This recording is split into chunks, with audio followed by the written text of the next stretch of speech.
আসসালামু আলাইকুম। বাংলা সংবাদে আপনাদের সবাইকে স্বাগত জানাচ্ছি। আমি ফিরোজ তোহা। শুরুতেই বিআরবি কেবলস সংবাদ শিরোনাম জানিয়ে দেব এই মুহূর্তে হাতে পাওয়া সর্বশেষ গুরুত্বপূর্ণ আপডেট। বাংলা সংবাদ শুরুতেই থাকছে, সাঈদীকে হাসপাতালে পরিকল্পিতভাবে হত্যা করেন শেখ হাসিনা। বাংলাদেশ জামায়াতে ইসলামী নোয়াখালী জেলা সেক্রেটারি মৌলানা বুরহানুদ্দিন বলেছেন, শেখ হাসিনা যখন বুঝতে পেরেছে আর বেশি দিন ক্ষমতা নেই, তখন মৌলানা দেলোয়ার হোসেন সাঈদীকে সুস্থ অবস্থায় জেল থেকে হাসপাতালে এনে ইনজেকশন দিয়ে পরিকল্পিতভাবে হত্যা করেছে। এবারে জানাবো, স্থানীয় নয় সংসদ নির্বাচনের প্রস্তুতি গ্রহণ করছে সিইসি। প্রধান নির্বাচন কমিশনার এম নাসিরউদ্দিন বলেছেন, বড় রাজনৈতিক দলগুলো প্রথম থেকেই দাবি করে আসছে জাতীয় সংসদ নির্বাচন। তারা স্থানীয় সরকার নির্বাচনের কথা বলেনি, তাই স্থানীয় সরকার নির্বাচন নয় বরং জাতীয় সংসদ নির্বাচনের প্রস্তুতি গ্রহণ করেছে। জানাবো, রিজার্ভ চুরির অর্থ ফেরাতে ফিলিপাইনের সহযোগিতা চাইলেন রাষ্ট্রপতি। বাংলাদেশ ব্যাংকে রিজার্ভ চুরির সম্পূর্ণ অর্থ দেশে ফিরিয়ে আনতে ফিলিপাইনের সহযোগিতা কামনা করেছেন রাষ্ট্রপতি মোহাম্মদ শাহাবুদ্দিন। এদিকে ৫৫ বছর বয়সে বাগদান সম্পন্ন করলেন সোহেল তাজ।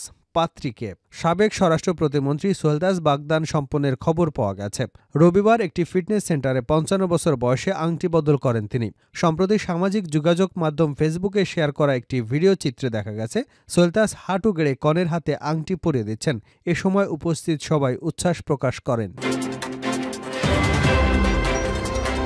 এবারে থাকছে, ৭১-এর মুক্তিযুদ্ধের সঙ্গে ২৪-এর তুলনা চলে না ভিপি নূর।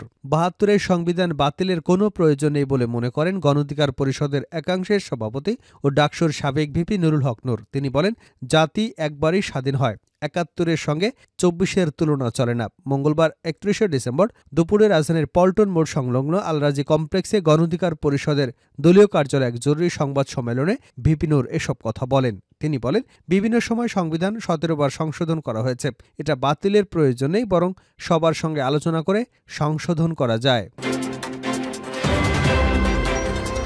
এবং সর্বশেষ জানাবো আন্তর্জাতিক সংবাদ, ইউক্রেন যুদ্ধ আরও ১০ বছর চলবে।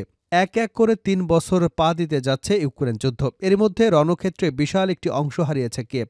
লাগাতার যুদ্ধে ক্লান্ত পরিশ্রান্ত হয়ে পড়েছে জেলেনস্কি বাহিনী। যদিও দেশটির পূর্বাঞ্চলে এখনও রুশ সেনাদের অগ্রগতি ঠেকিয়ে রেখেছে ইউক্রেনের সেনারা। তবে কুরাখোভ শহরের কাছে রুশ অবস্থান দ্বারা আটকা পড়েছে অনেক সেনা। এতক্ষণ শিরোনাম শুনছিলেন, এবার বিস্তারিত। প্রিয় দর্শক, আপনি যদি এই চ্যানেলে নতুন হয়ে থাকেন, ভিডিওটি দেখতে দেখতে চ্যানেলটি সাবস্ক্রাইব করে আমাদের সঙ্গে থাকুন। আর এই ভিডিও সম্পর্কে আপনি আপনার মূল্যবান মতামতটি কমেন্ট বক্সে জানিয়ে দিন। আর হ্যাঁ প্রিয় দর্শক, জানিয়ে দিন ভিডিওটি কোথা থেকে দেখছেন। সাঈদীকে হাসপাতালে পরিকল্পিতভাবে হত্যা করেন শেখ হাসিনা। বাংলাদেশ জামায়াতে ইসলামী নোয়াখালী জেলা সেক্রেটারি মৌলানা বুরহানুদ্দিন বলেছেন, শেখ হাসিনা যখন বুঝতে পেরেছে আর বেশি দিন ক্ষমতা নেই, তখন মৌলানা দেলোয়ার হোসেন সাঈদীকে সুস্থ অবস্থায় জেল থেকে হাসপাতালে এনে ইনজেকশন দিয়ে পরিকল্পিতভাবে হত্যা করেছে। মঙ্গলবার নোয়াখালীর চাটখিল উপজেলায় পাঁচগাঁও ইউনিয়নের কাচারি বাজারে অনুষ্ঠিত কর্মী সম্মেলনে প্রধান অতিথির বক্তব্যে তিনি এসব কথা বলেন।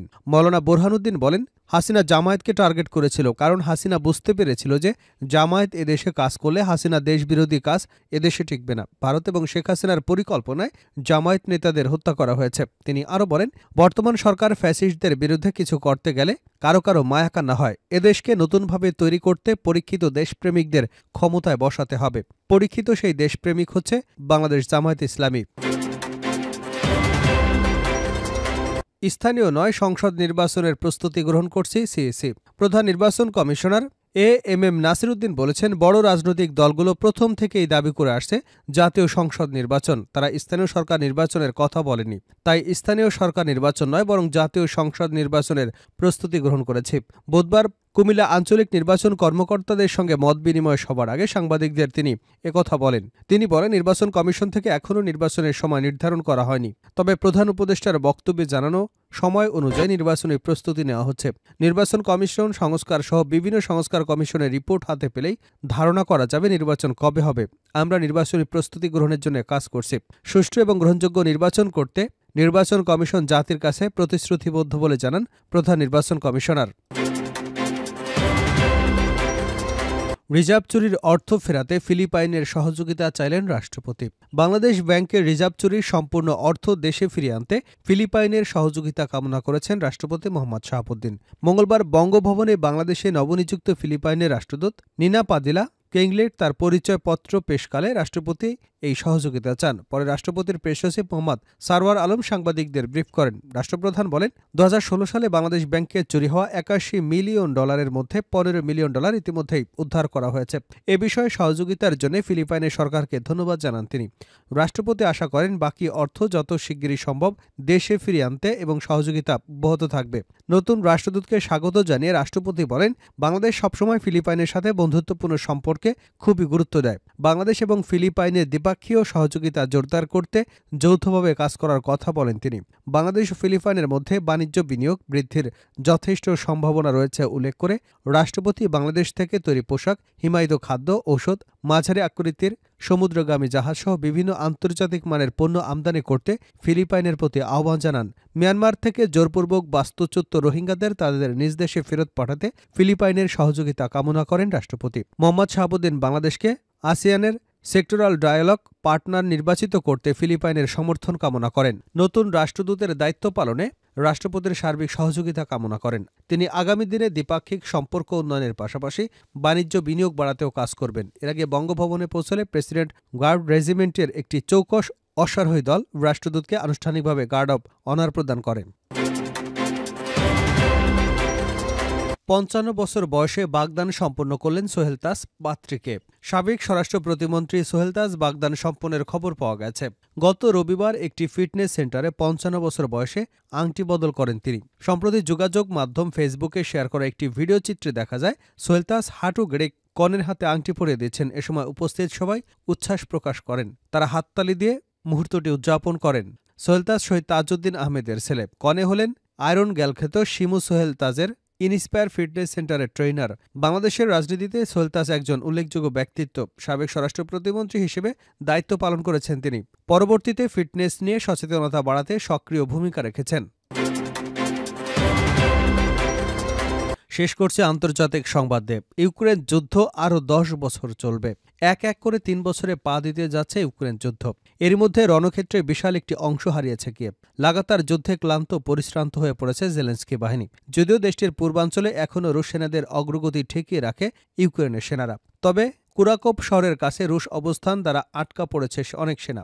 অন্যদিকে আগামী মাসে মার্কিন প্রেসিডেন্ট হিসেবে যুদ্ধবিরোধী ট্রাম্পের ক্ষমতা গ্রহণে কিয়েভের সামরিক সক্ষমতাকে আরও সংকুচিত করবার আশঙ্কা করা হচ্ছে। এমন পরিস্থিতিতে প্রশ্ন উঠছে, আরও কি 1 বছর যুদ্ধ চালিয়ে যেতে পারবে ইউক্রেন? সম্প্রতি ইউক্রেন যুদ্ধের সর্বশেষ পরিস্থিতি নিয়ে একটি প্রতিবেদন প্রকাশ করেছে বার্তা সংস্থা বিবিসি। ওই প্রতিবেদনে ইউক্রেনের সামরিক বাহিনীতে কর্মরত বেশ কয়েকজন কমান্ডার এবং সৈনিকের বক্তব্য তুলে ধরা হয়। একই সঙ্গে যুদ্ধে স্বজন হারিয়েছেন, বাড়ি ছেড়েছেন অথবা বিভিন্নভাবে ক্ষতিগ্রস্ত হয়েছেন এমন ইউক্রেনীয় নাগরিকদের মন্তব্য তুলে ধরা হয় প্রতিবেদনে। রুশ সামরিক অভিযানের পর ইউক্রেনের সেনাবাহিনীতে যোগ দেওয়া 31 বছরের কমান্ডার সুরাত বিবিসি প্রতিবেদনকে জানান, যখন যুদ্ধ শুরু হয় তখন তিনি মনে করেছিলেন এটি 3 বছর চলতে পারে, কিন্তু এখন মনে হচ্ছে যুদ্ধ আগামী 10 বছর লড়তে হবে। যদিও ট্রাম্পের যুদ্ধ বন্ধের ইচ্ছাকে উড়িয়ে দিচ্ছেন না সুরাত, তবে একটি কার্যকর চুক্তিতে পৌঁছতে অনেক কাঠখড় পোহাতে হবে বলে মনে করেন এই সেনা সদস্য। সুরাত জানান তিনি খুবই বাস্তবিকভাবে চিন্তা করতে চান। এখানে ইউক্রেনের জন্য কোনো ন্যায় বিচার অপেক্ষা করছে না। তবে তিনি রাশিয়ার বিরুদ্ধে লড়াই করে যেতে চান বলেও জানিয়েছেন। আরেক সেনা সদস্য জানান, আলোচনার মাধ্যমে কেবল যুদ্ধ সাময়িকভাবে থামতে পারে, তবে আগামী 1-2 বছর পর তা আবার ইউক্রেনের ঘাড়ে ফিরে আসবে। ইউক্রেনের এক সেনা জানান, ইউক্রেনবিহীন পৃথিবীতে বেঁচে থাকার পরিবর্তে তিনি জয়ের জন্য মৃত্যুকে বরণ করতেও রাজি আছেন। ইউক্রেনের 3য় বৃহত্তম শহর ডেনিপ্রোতে ক্রমাগত রুশ ক্ষেপণাস্ত্র আঘাত হেনে চলেছে। সেখানকার বাসিন্দারা জানান, ইউক্রেনের উচিত এখন যুদ্ধ থামিয়ে আলোচনায় আসা। এমনকি বিভিন্ন জরিপে নাগরিকরা যুদ্ধের পরিবর্তে আলোচনাকে প্রাধান্য দিচ্ছেন। বিশেষ করে নারীরা মনে করছেন এই যুদ্ধে সাময়িকভাবে কেউই বিজয়ী হবে না। ডেনিস নামের একজন নারী বলেন, ইউক্রেনে হতাহতের প্রকৃত সংখ্যা সরকারিভাবে স্বীকার করা সংখ্যার চেয়েও অনেক বেশি। তিনি মনে করেন যুদ্ধে 4 লাখেরও বেশি ইউক্রেনীয় নিহত এবং আহত হয়েছেন। তিনি বিশ্বাস করেন আরও বেশি মানুষের মৃত্যুর সমস্যার সমাধান করবে না। তিনি বলেন, আমরা যুদ্ধবিরতি চাই, আমরা আরও অনেক বছর ধরে যুদ্ধ চালাতে পারবো না। বলা হচ্ছে উভয় পক্ষের আলোচনায় ইউক্রেনের নারীদের সবচেয়ে বেশি ত্যাগ স্বীকার করতে হবে, যারা যুদ্ধে তাদের বাবা মা, স্বামী, সন্তানদের হারিয়েছেন। তারা মনে করছেন এমনকি শান্তির জন্য ইউক্রেনকে তার ভূমি রাশিয়ার কাছে ছেড়ে দিতে হতে পারে।